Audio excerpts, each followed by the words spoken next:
Hello everyone. ਅੱਜ ਅਸੀਂ ਕਰਾਂਗੇ ਦੰਤ ਕਥਾਵਾਂ।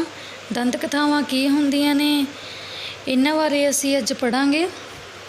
ਪਹਿਲਾਂ ਆਪਾਂ ਇਸ ਦੀ ਜਾਣ ਪਛਾਣ ਪੜਾਂਗੇ ਦੰਤ ਕਥਾਵਾਂ ਤੇ ਉਸ ਤੋਂ ਬਾਅਦ ਸਾਡੇ ਕੋਲ ਦੰਤ ਕਥਾ ਹੈ ਪੂਰਨ ਭਗਤ। ਦੰਤ ਕਥਾ ਕੀ ਹੁੰਦੀ ਹੈ? ਦੰਤ ਕਥਾਵਾਂ ਲੋਕ ਕਥਾਵਾਂ ਸਾਹਿਤ ਦਾ ਬਹੁਤ ਰੌਚਕ ਅਤੇ ਵਚਿੱਤਰ ਰੂਪ ਹੈ। ਪੰਜਾਬੀ ਲੋਕ ਸਾਹਿਤ ਵਿੱਚ ਦੰਤ ਕਥਾਵਾਂ ਦਾ ਵੱਡਾ ਖਜ਼ਾਨਾ ਹੈ। ਦੰਤ ਕਥਾ ਇਤਿਹਾਸ ਅਤੇ ਗਲਪ ਦਾ ਸੁਮੇਲ ਹੁੰਦੀ ਹੈ। ਦੰਤ ਕਥਾ ਦੀ ਕਹਾਣੀ ਦਾ ਆਧਾਰ ਇਤਿਹਾਸ ਦਾ ਕੋਈ ਤੱਥ ਹੁੰਦਾ ਹੈ। ਉਹ ਤੱਥ ਲੋਕ ਮਨ ਨੂੰ ਟੁੰਬਦਾ ਹੈ ਅਤੇ ਫਿਰ ਉਸ ਦੁਆਲੇ ਹੌਲੀ ਹੌਲੀ ਗਲਪ ਦੀ ਚਾਸ਼ਨੀ ਚੜ੍ਹਨੀ ਸ਼ੁਰੂ ਹੋ ਜਾਂਦੀ ਹੈ। ਪੀੜ੍ਹੀ ਦਰ ਪੀੜ੍ਹੀ ਦੰਤ ਕਥਾ ਦੀ ਕਹਾਣੀ ਸੁਣਾਈ ਜਾਂਦੀ ਹੈ। ਨਾਲੋਂ ਨਾਲ ਲੋਕ ਆਪਣੀ ਕਲਪਨਾ ਨਾਲ ਇਸ ਕਹਾਣੀ ਵਿੱਚ ਵਾਧੇ ਘਾਟੇ ਕਰਦੇ ਜਾਂਦੇ ਹਨ। ਇਸ ਤਰ੍ਹਾਂ ਮੂਲ ਕਹਾਣੀ ਵਿੱਚ ਜੋੜ ਤੋੜ ਕੇ ਲੋਕ ਮਨ ਨੇ ਜਿਹੜਾ ਨਵਾਂ ਸਰੂਪ ਉਸ ਕਹਾਣੀ ਨੂੰ ਬਖਸ਼ਿਆ ਹੁੰਦਾ ਹੈ ਉਹ ਲੋਕਾਂ ਦੇ ਭਾਵਾਂ, ਕਲਪਨਾਵਾਂ, ਵਿਸ਼ਵਾਸਾਂ ਅਤੇ ਆਦਰਸ਼ਾਂ ਦਾ ਪ੍ਰਗਟਾਵਾ ਹੋਣ ਕਾਰਨ ਮਹੱਤਵਪੂਰਨ ਹੁੰਦਾ ਹੈ। ਹਰ ਯੁੱਗ ਦੀਆਂ ਪ੍ਰਧਾਨ ਰੁਚੀਆਂ ਮੁਤਾਬਿਕ ਦੰਤ ਕਥਾਵਾਂ ਬਣੀਆਂ ਹੋਈਆਂ ਹਨ। ਇਸ ਕਾਰਨ ਹੀ ਪੰਜਾਬੀ ਦੀਆਂ ਦੰਤ ਕਥਾਵਾਂ ਅਨੇਕ ਭਾਂਤੀ ਹਨ। ਪ੍ਰੇਮ ਭਾਵ ਨੂੰ ਉਜਾਗਰ ਕਰਦੀਆਂ ਹਨ। ਦੰਤ ਕਥਾਵਾਂ ਸਾਡੀਆਂ ਪ੍ਰੀਤ ਕਹਾਣੀਆਂ ਹਨ। ਜੋਗ ਮੱਤ ਦੇ ਪ੍ਰਭਾਵ ਹੇਠ ਗੋਪੀਨਾਥ, ਭਰਤਰੀ-ਹਰੀ, ਗੋਰਖਨਾਥ, ਪੂਰਨ ਜੋਗੀ ਅਜਿਹੀਆਂ ਦੰਤ ਕਥਾਵਾਂ ਪ੍ਰਚਲਿਤ ਹੋਈਆਂ ਹਨ। ਵੀਰ ਭਾਵਨਾ ਨੂੰ ਉਜਾਗਰ ਕਰਦੀਆਂ ਰਾਜਾ ਰਸਾਲੂ ਅਤੇ ਦੁੱਲਾ ਭੱਟੀ ਅਜਿਹੀਆਂ ਦੰਤ ਕਥਾਵਾਂ ਹਨ। ਵਿਦਵਾਨਾਂ ਨੇ ਪੰਜਾਬੀ ਦੀਆਂ ਦੰਤ ਕਥਾਵਾਂ ਦੇ ਕਈ ਵਰਗ ਕੀਤੇ ਹਨ।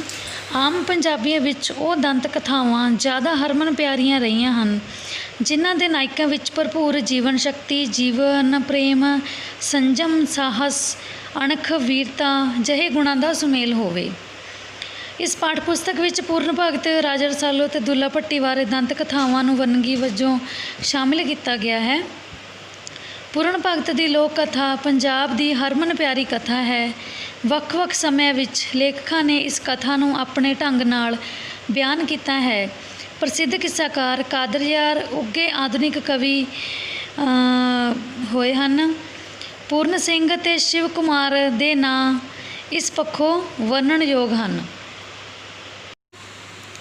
ਹਰ ਕਵੀ ਨੇ ਆਪਣੇ ਆਪਣੇ ਸਮੇਂ ਤੇ ਨਜ਼ਰੀਏ ਅਨੁਸਾਰ ਇਸ ਕਥਾ ਦੇ ਦੋ ਕਿੱਸੇ ਇੱਕ ਜਾਂ ਦੂਜੇ ਪੱਖ ਨੂੰ ਜ਼ਿਆਦਾ ਉਘਾੜਿਆ ਹੈ। ਰਾਜਾ ਰਸਾਲੂ ਪੰਜਾਬੀਆਂ ਦਾ ਹਰਮਨ ਪਿਆਰਾ ਨਾਇਕ ਹੈ। ਅਨਿਆਂ ਤੇ ਜ਼ੁਲਮ ਦੇ ਖਿਲਾਫ ਲੜਨ ਵਾਲੇ ਹਰ ਗੈਰਤਮੰਦ ਅਤੇ ਜ਼ਿੰਦਗੀ ਨੂੰ ਪਿਆਰ ਕਰਨ ਵਾਲੇ ਪੰਜਾਬੀ ਨੂੰ ਰਾਜਾ ਰਸਾਲੂ ਦੇ ਕਿਰਦਾਰ ਵਿੱਚ ਆਪਣਾ ਅਕਸ ਦਿਸਦਾ ਹੈ। ਰਾਜਾ ਰਸਾਲੂ ਨਾਲ ਕਈ ਕਹਾਣੀਆਂ ਜੁੜੀਆਂ ਹਨ ਪਰ ਇਸ ਪਾਠ ਪੁਸਤਕ ਵਿੱਚ ਇੱਥੇ ਮੁੱਖ ਘਟਨਾਵਾਂ ਹੀ ਦਿੱਤੀਆਂ ਗਈਆਂ ਹਨ। ਰਾਜਾ ਰਸਾਲੂ ਨੂੰ ਆਪਣੇ ਜੀਵਨ ਵਿੱਚ ਜਿਹੜੀਆਂ ਬੁਲਾਵਾਂ, ਰਾਖਸ਼ ਅਤੇ ਨਾਗ ਆਦਿ ਮਿਲੇ ਇਹ ਭੈੜੇ ਤੇ ਜ਼ਾਲਮ ਮਨੁੱਖ ਦੇ ਪ੍ਰਤੀਕ ਹੀ ਜਾਪਦੇ ਹਨ।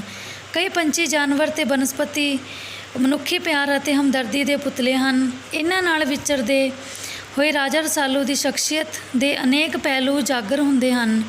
ਰਸਾਲੂ ਦੀ ਸੂਰਬੀਰਤਾ, ਬੁੱਧੀਮਤਾ, ਹੁਸ਼ਿਆਰੀ, ਸੰਜਮ, ਸੰਤੁਲਨ ਆਦਿ ਨੂੰ ਦਰਸਾਉਂਦੇ ਕਈ ਪ੍ਰਸੰਗ ਉਸ ਦੀ ਜੀਵਨ ਕਥਾ ਵਿੱਚ ਆਏ ਹਨ।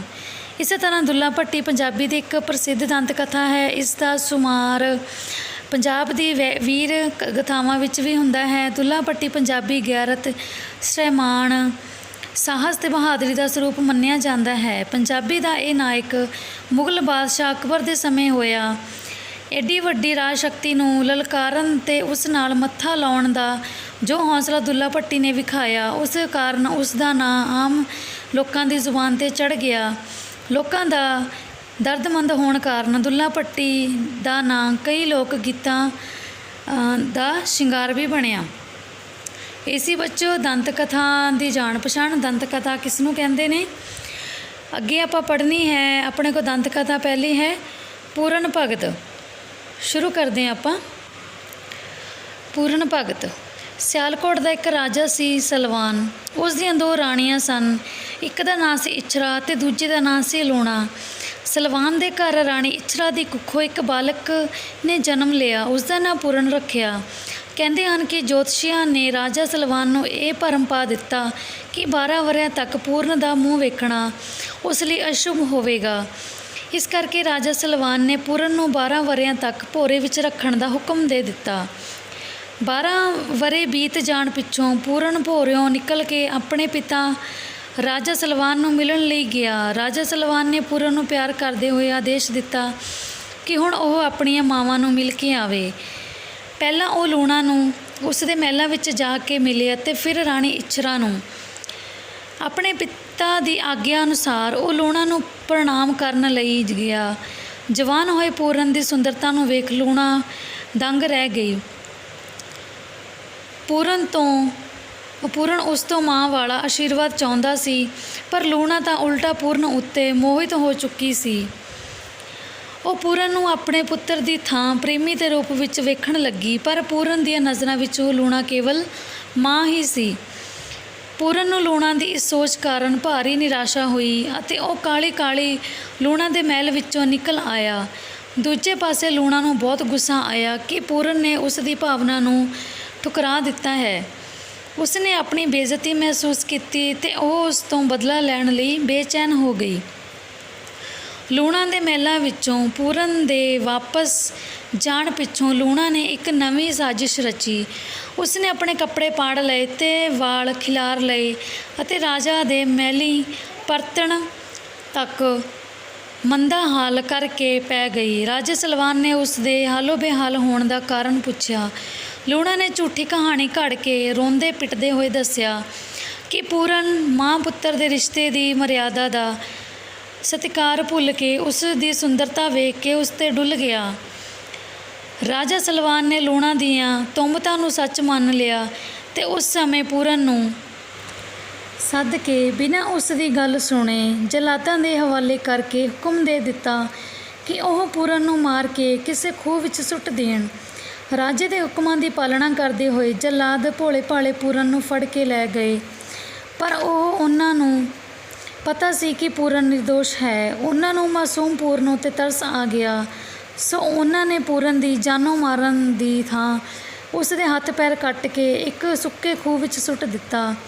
ਰਾਜੇ ਦੀ ਸੰਤੁਸ਼ਟੀ ਲਈ ਉਹਨਾਂ ਨੇ ਪੂਰਨ ਦੇ ਕੁਝ ਕੱਪੜੇ ਲਹੂ ਨਾਲ ਲਿਬੜੇ ਰਾਜੇ ਨੂੰ ਵਿਖਾ ਦਿੱਤੇ। ਸਬੱਬ ਨਾਲ ਉਸ ਰਾਹੋਂ ਜੋਗੀ ਗੋਰਖਨਾਥ ਅਤੇ ਉਸ ਦੇ ਚੇਲਿਆਂ ਦੀ ਟੋਲੀ ਲੰਘੀ। ਉਹਨਾਂ ਨੇ ਉਸ ਨੂੰ ਸੁੰਨੇ ਖੂਹ ਵਿੱਚੋਂ ਹਾਏ ਹਾਏ ਦੀ ਦਰਦ ਭਰੀ ਆਵਾਜ਼ ਸੁਣੀ। ਖੂਹ ਵਿੱਚ ਤੱਕਣ 'ਤੇ ਉਹਨਾਂ ਨੇ ਪੂਰਨ ਨੂੰ ਵੇਖਿਆ। ਗੁਰੂ ਗੋਰਖਨਾਥ ਨੇ ਪੂਰਨ ਤੋਂ ਉਸ ਬਾਰੇ ਪੁੱਛਿਆ। ਪੂਰਨ ਨੇ ਆਪਣੀ ਹੱਡਬੀਤੀ ਜਿਉਂ ਦੀ ਤਿਉਂ ਸੁਣਾ ਦਿੱਤੀ। ਗੁਰੂ ਗੋਰਖਨਾਥ ਨੇ ਪੂਰਨ ਨੂੰ ਕਿਹਾ, ਮੈਂ ਤੇਰਾ ਸੱਚ ਪਰਖਣ ਲਈ ਕੱਚੇ ਸੂਤ ਦਾ ਇੱਕ ਧਾਗਾ ਖੂਹ ਵਿੱਚ ਲਮਕਾਉਂਦਾ ਹਾਂ। ਜੇ ਤੂੰ ਸੱਚਾ ਹੈ ਤਾਂ ਇਸ ਨਾਲ ਖੂਹ ਵਿੱਚੋਂ ਬਾਹਰ ਆ ਜਾ। ਪੂਰਨ ਕੱਚੇ ਧਾਗੇ ਨੂੰ ਫੜ ਕੇ ਹੌਲੀ ਹੌਲੀ ਖੂਹ ਵਿੱਚੋਂ ਬਾਹਰ ਆ ਗਿਆ। ਪੂਰਨ ਦਾ ਸੱਤ ਤੇ ਤੇਜ ਵੇਖ ਕੇ ਜੋਗੀ ਜੈ ਜੈ ਕਰਨ ਲੱਗੇ। ਤਦ ਗੁਰੂ ਗੋਰਖਨਾਥ ਨੇ ਪੂਰਨ ਦੇ ਸਿਰ 'ਤੇ ਹੱਥ ਫੇਰਿਆ ਅਤੇ ਆਪਣੀ ਸ਼ਕਤੀ ਨਾਲ ਉਸ ਨੂੰ 9x9 ਕਰ ਦਿੱਤਾ। ਇਸ ਪਿੱਛੋਂ ਪੂਰਨ ਨੇ ਗੋਰਖਨਾਥ ਤੋਂ ਜੋਗ ਧਾਰਿਆ ਅਤੇ ਉਹ ਇੱਕ ਜੋਗੀ ਬਣ ਗਿਆ। ਗੋਰਖਨਾਥ ਨੇ ਦੇ ਹੋਰ ਚੇਲਿਆਂ ਵਾਂਗ ਪੂਰਨ ਵੀ ਸਮੇਂ-ਸਮੇਂ ਨਗਰਾਂ ਵਿੱਚ ਭਿੱਖਿਆ ਲੈਣ ਜਾਂਦਾ। ਇੱਕ ਵਾਰੀ ਪੂਰਨ ਜੋਗੀ ਰਾਣੀ ਸੁੰਦਰਾ ਦੇ ਮਹਿਲੀਂ ਭਿੱਖਿਆ ਮੰਗਣ ਗਿਆ। ਰਾਣੀ ਸੁੰਦਰਾ ਨੇ ਮਹਿਲਾਂ ਉੱਤੋਂ ਪੂਰਨ ਨੂੰ ਵੇਖਿਆ। ਉਹ ਪੂਰਨ ਦੇ ਰੂਪ ਅਤੇ ਤੇਜ ਨੂੰ ਵੇਖ ਕੇ ਉਸ ਉੱਤੇ ਡੁੱਲ ਗਈ। ਸੁੰਦਰਾ ਨੇ ਮੋਤੀਆਂ ਭਰਿਆ ਥਾਲ ਪੂਰਨ ਦੀ ਝੋਲੀ ਪਾ ਦਿੱਤਾ। ਪੂਰਨ ਨੇ ਉਹ ਮੋਤੀ ਗੋਰਖਨਾਥ ਅੱਗੇ ਜਾ ਢੇਰੀ ਕੀਤੇ। ਗੋਰਖਨਾਥ ਨੇ ਪੂਰਨ ਨੂੰ ਕਿਹਾ, ਇਹ ਮੋਤੀ ਸਾਡੇ ਕਿਸੇ ਕੰਮ ਨਹੀਂ, ਆਪਾਂ ਸਭ ਨੂੰ ਤਾਂ ਕੇਵਲ ਭੋਜਨ ਚਾਹੀਦਾ ਹੈ। ਪੂਰਨ ਉਹ ਮੋਤੀ ਲੈ ਕੇ ਵਾਪਸ ਸੁੰਦਰਾ ਦੇ ਮਹਿਲੀਂ ਜਾ ਪਹੁੰਚਿਆ। ਪੂਰਨ ਨੇ ਮੋਤੀ ਵਾਪਸ ਕਰਕੇ ਭੋਜਨ ਦੀ ਮੰਗ ਕੀਤੀ। ਸੁੰਦਰਾ ਬੜੇ ਚੰਗੇ ਪਕਵਾਨ ਤਿਆਰ ਕਰਵਾ ਕੇ ਆਪ ਗੋਰਖਨਾਥ ਦੇ ਡੇਰੇ ਆ ਪੁੱਜੀ। ਉਸਨੇ ਬੜੇ ਪਿਆਰ ਨਾਲ ਸਾਰੇ ਜੋਗੀਆਂ ਨੂੰ ਭੋਜਨ ਛਕਾਇਆ। ਗੋਰਖਨਾਥ ਸੁੰਦਰਾ ਦੀ ਸ਼ਰਧਾ ਵੇਖ ਕੇ ਤਰੁੱਠ ਪਿਆ। ਉਸਨੇ ਸੁੰਦਰਾ ਨੂੰ ਕਿਹਾ ਕਿ ਉਹ ਕੋਈ ਵਰਦਾਨ ਮੰਗ ਲਵੇ। ਸੁੰਦਰਾ ਨੇ ਕਿਹਾ ਕਿ ਜੇ ਆਪ ਦਿਆਲ ਹੋਏ ਹੋ ਤਾਂ ਆਪਣਾ ਪੂਰਨ ਮੈਨੂੰ ਦੇ ਦਿਓ। ਗੋਰਖਨਾਥ ਨੇ ਖੁਸ਼ ਹੋ ਕੇ ਪੂਰਨ ਨੂੰ ਆਦੇਸ਼ ਦਿੱਤਾ ਕਿ ਉਹ ਸੁੰਦਰਾ ਨਾਲ ਚਲਾ ਜਾਵੇ ਅਤੇ ਗ੍ਰਹਿਸਤ ਧਾਰਨ ਕਰ ਲਵੇ। ਸੁੰਦਰਾ ਖੁਸ਼ੀ-ਖੁਸ਼ੀ ਪੂਰਨ ਨੂੰ ਨਾਲ ਲੈ ਕੇ ਆਪਣੇ ਮਹਿਲ ਵਿੱਚ ਆ ਗਈ, ਪਰ ਪੂਰਨ ਦਾ ਮਨ ਬੜਾ ਉਚਾਟ ਸੀ। ਉਸ ਨੂੰ ਸੁੰਦਰਾਂ ਦੇ ਮਹਿਲੀ ਰਹਿਣ ਦੀ ਗੱਲ ਕੋਈ ਖੁਸ਼ੀ ਨਹੀਂ ਸੀ ਦੇ ਰਹੀ। ਸੁੰਦਰਾਂ ਨੇ ਪੂਰਨ ਨੂੰ ਕਿਹਾ ਕਿ ਮੈਂ ਤੁਹਾਡੇ ਖੁਸ਼ ਰਹਿਣ 'ਤੇ ਹੀ ਖੁਸ਼ ਹੋ ਸਕਾਂਗੀ। ਪੂਰਨ ਨੇ ਇਹਨਾਂ ਸਾਰੇ ਅਡੰਬਰਾਂ ਤੋਂ ਮੁਕਤ ਰਹਿਣ ਦੀ ਆਪਣੀ ਇੱਛਾ ਸੁੰਦਰਾਂ ਨੂੰ ਦੱਸੀ। ਤਦ ਸੁੰਦਰਾਂ ਨੂੰ ਵੀ ਕੋਈ ਉਜਰ ਨਾ ਰਿਹਾ ਤੇ ਪੂਰਨ ਮੁੜ ਗੁਰੂ ਗੋਰਖਨਾਥ ਕੋਲ ਆ ਗਿਆ। ਲੰਬਾ ਸਮਾਂ ਬੀਤ ਜਾਣ 'ਤੇ ਇੱਕ ਵਾਰੀ ਪੂਰਨ ਜੋਗੀ ਦੇ ਰੂਪ ਵਿੱਚ ਸਿਆਲਕੋਟ ਵਿੱਚ ਗਿਆ। ਉਦੋਂ ਤੱਕ ਉਹ ਭਗਤ ਪੂਰਨ ਵਜੋਂ ਉੱਘਾ ਹੋ ਚੁੱਕਾ ਸੀ। ਕਹਿੰਦੇ ਹਨ ਕਿ ਪੂਰਨ ਦੇ ਜਾਣ ਨਾਲ ਰਾਜੇ ਦਾ ਉਹ ਸੁੱਕਾ ਬਾਗ ਜਿੱਥੇ ਪੂਰਨ ਠਹਿਰਿਆ ਸੀ ਹਰਾ ਹੋ ਗਿਆ। ਰਾਣੀ ਇੱਛਰਾਂ ਆਪਣੇ ਪੁੱਤਰ ਦੇ ਵਿਯੋਗ ਵਿੱਚ ਰੋ ਰੋ ਕੇ ਅੰਨੀ ਹੋ ਚੁੱਕੀ ਸੀ। ਸ਼ਹਿਰ ਵਿੱਚ ਪੂਰਨ ਭਗਤ ਦੇ ਪਹੁੰਚਣ ਦੀ ਖਬਰ ਸੁਣ ਕੇ ਉਹ ਵੀ ਉਸ ਦੇ ਦਰਸ਼ਨਾਂ ਦੇ ਲਈ ਆਈ। ਕਿਹਾ ਜਾਂਦਾ ਹੈ ਕਿ ਪੂਰਨ ਦੇ ਬੋਲ ਸੁਣ ਕੇ ਇੱਛਰਾਂ ਨੇ ਉਸ ਨੂੰ ਪਛਾਣ ਲਿਆ ਅਤੇ ਉਸ ਦੀ ਨਜ਼ਰ ਵਾਪਸ ਆ ਗਈ। ਉੱਧਰੋਂ ਔਲਾਦ ਨਾ ਹੋਣ ਕਾਰਨ ਨਿਰਾਸ਼ ਹੋਈ ਲੂਣਾ ਵੀ ਰਾਜਾ ਸਲਵਾਨ ਨੂੰ ਨਾਲ ਲੈ ਕੇ ਪੂਰਨ ਭਗਤ ਕੋਲ ਆ ਪਹੁੰਚੀ। ਪੂਰਨ ਭਗਤ ਨੇ ਦੱਸਿਆ ਕਿ ਰਾਜਾ ਸਲਵਾਨ ਦੇ ਇੱਕ ਪੁੱਤਰ ਪਹਿਲਾਂ ਹੈ ਸੀ। ਉਹ ਹੁਣ ਦੁਬਾਰਾ ਪੁੱਤਰ ਮੰਗਣ ਕਿਉਂ ਆਏ ਹਨ? ਪਹਿਲਾਂ ਤਾਂ ਉਹ ਮੁੱਕਰੇ ਪਏ, ਪਰ ਇਹ ਫਿਰ ਲੂਣਾ ਨੇ ਆਪਣਾ ਸਾਰਾ ਦੋਸ਼ ਕਬੂਲ ਕਰ ਲਿਆ ਅਤੇ ਪਛਤਾਵੇ ਦਾ ਪ੍ਰਗਟਾਵਾ ਕੀਤਾ। ਤਦ ਪੂਰਨ ਨੇ ਉਹਨਾਂ ਨੂੰ ਆਸ਼ੀਰਵਾਦ ਦਿੰਦਿਆਂ ਚੌਲਾਂ ਦਾ ਇੱਕ ਦਾਣਾ ਦਿੱਤਾ ਅਤੇ ਕਿਹਾ ਕਿ ਲੂਣਾ ਇਸ ਨੂੰ ਖਾ ਲਵੇ ਤਾਂ ਉਹਨਾਂ ਦੇ ਘਰ ਇੱਕ ਪੁੱਤਰ ਪੈਦਾ ਹੋਵੇਗਾ, ਉਹ ਵੱਡਾ ਮਹਾਬਲੀ ਹੋਵੇਗਾ। ਕਹਿੰਦੇ ਹਨ ਕਿ ਪੂਰਨ ਭਗਤ ਦੇ ਇਸ ਵਰ ਸਦਕਾ ਲੂਣਾ ਦੀ ਕੁੱਖੋਂ ਇੱਕ ਪੁੱਤਰ ਨੇ ਜਨਮ ਲਿਆ ਜੋ ਪਿੱਛੋਂ ਰਾਜਾ ਰਸਾਲੂ ਦੇ ਨਾਂ ਨਾਲ ਮਸ਼ਹੂਰ ਹੋਇਆ।